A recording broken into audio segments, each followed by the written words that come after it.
Folks, there's been a lot of talk about the third temple, Jerusalem, Saudi Arabia taking control of the area. Some of you have heard about red heifers, blue snails, all kinds of things that go with the ground.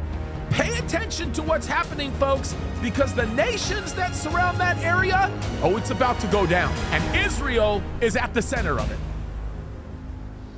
I have to say this because I just think it's astoundingly remarkable, and it's hard for me not to get emotional when I think about it, but the coming of the Lord is a real deal thing. Yeah. I just wish more people would recognize that. Like what the Bible says about his return, man, it's so imminent. And I just think we would be amiss to not talk about some of the recent stories that are affecting Jerusalem right now. I think it's pretty wise. It is. What are some of the things on your radar, bro? Look, I mean, the fact that everything that's just starting to compile to their northern border in Syria, that is such a real threat to them, straight out of Ezekiel. That's, Ezekiel 38. The fact that there are two, just things that we haven't seen in 2,000 years that are needed to do the Temple Mount. And listen, we can reproduce any color we want at any given time, right? I mean, if you wanted to go in and create a blue that matched the blue on the Sanhedrin's vest, you could do it, but it's not by law, right? It's not by the Levitical law, right? Or Levitic law, right? And so there are things that God has taken away and given back in terms of like the blue snail that goes on the Sanhedrin's priest vest.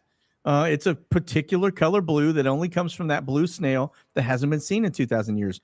All of a sudden, it pops up on the beaches of the Mediterranean.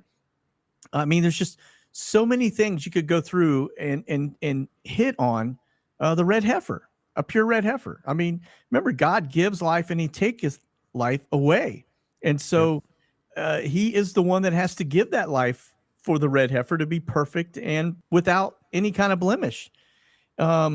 No matter what we try to do in a lab, we just can't reproduce it. And it's just absolutely incredible. And so those are the things that I watch going on around Israel. I watch this stuff with the Abraham Accords. I watch the fact that one thing after another, that just tells me, and I'm not going to set a date, but it just tells me that a rapture has got to be close. And I think it's a lot closer than most of us realize. I really do. I'll take it a step further. Because you just mentioned Ezekiel 38, and I'm going to say something that a lot of people don't necessarily listen to or pay attention to. The most common error that I see oftentimes in teaching of Bible prophecy, and this is my personal opinion, right? There are some really good people that take this approach. So I'm not putting anybody down or anything like that. But one of the most common errors, in my opinion, that I see happening in Bible prophecy is that when people talk about the subject of Ezekiel 38, right, and 39, they spend a lot of time looking at the military aspects of that, which there's nothing wrong with doing that. I do it all the time, right? Like, I'm the first person to tell you, I focus on that all the time. We talk about military strategy. We talk about military deployments. There's so many things that we talk about that relate to the military aspect of Ezekiel 38. But the one thing that nobody seems to focus on, you need to be looking for the advent of peace in Israel more than you need to be looking for the threat of military action.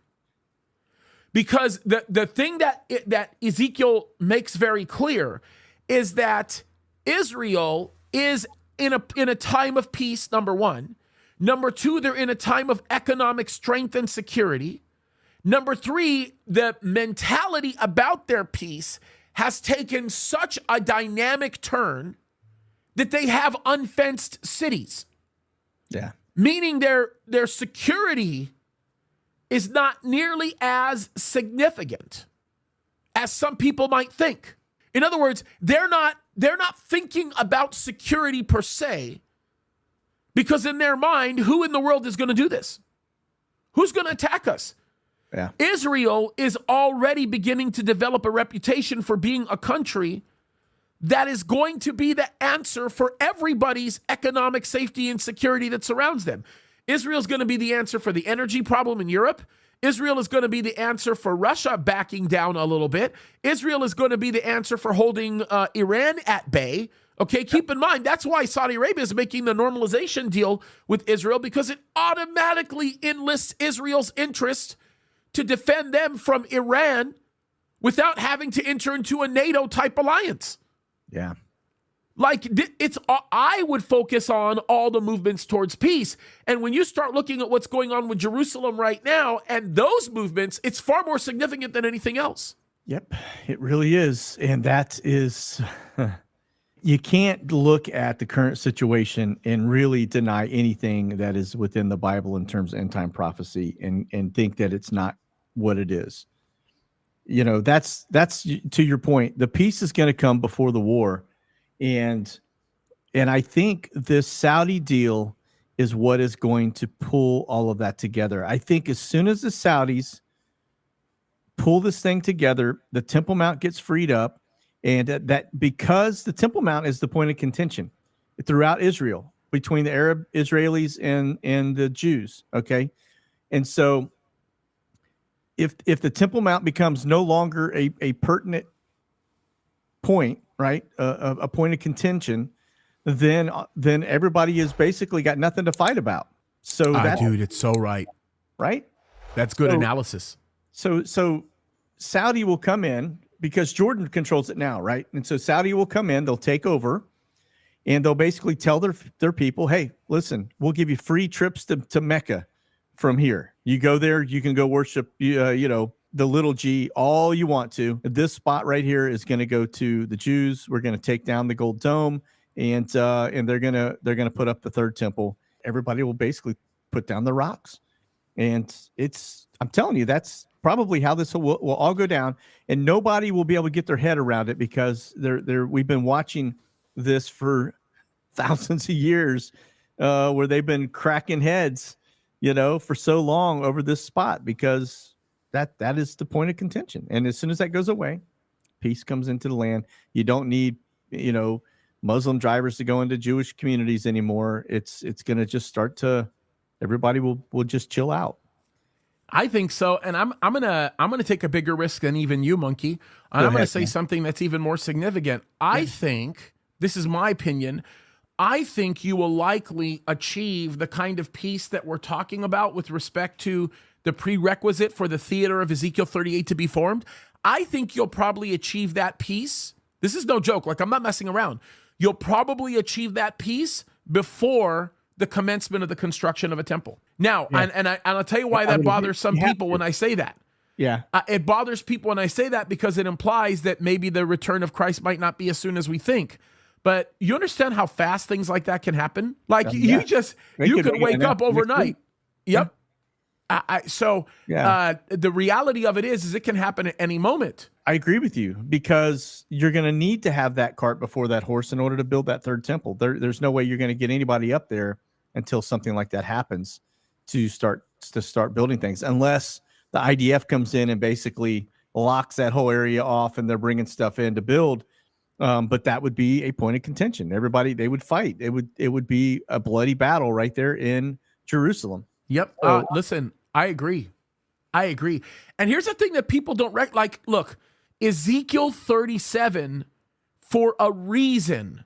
The prophecy of Ezekiel 37 for a reason is placed right before Ezekiel 38. The idea behind Ezekiel 37 is that God is going to restore his people back to their land, even in unbelief. Yeah. And even in their state of unbelief, God will restore them in that land in a place of security. Look, I've been studying this my whole life, and my mind is still boggled by it. Yeah, that's because it's a difficult issue to put together. Because we've been conditioned to think a certain way for so long, and it's been our entire generation and a generation beyond us that, from our parents and our parents' parents that have seen this stuff start to accelerate. Right? You see, 1948, the formation of the state of Israel, and then Trump comes along, right, and you see the formation or the acknowledgement of Jerusalem as a capital, and then all of a sudden it goes from the acknowledgement to we've got the potential of the mother of all peace deals coming together overnight. Like, I mean, Trump hasn't been gone that long. I mean, just long enough for, Flashman to come in and soil his pants about 50 times. But that's, I mean, it's just the blink of an eye. It's happened so fast, and it's accelerating. So to your point, yeah, I think when it does happen, it's going to make a lot of people very surprised, very, hopefully we're gone by then. But look, it's exciting stuff, and we're watching it develop, like we're watching it form. And I think that we should all be very, very, very excited about it. I think that there's a lot happening. We should be thrilled about what awaits. And look, we know that Christ could come at any moment.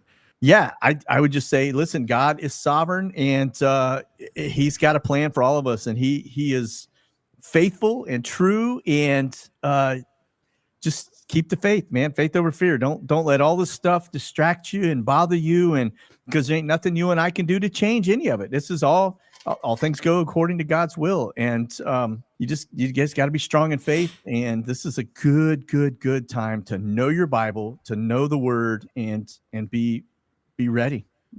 keep that lamp lit, because he is coming, and he's coming soon. And you need to be that bridesmaid waiting for the bridegroom. And this is the time to do it.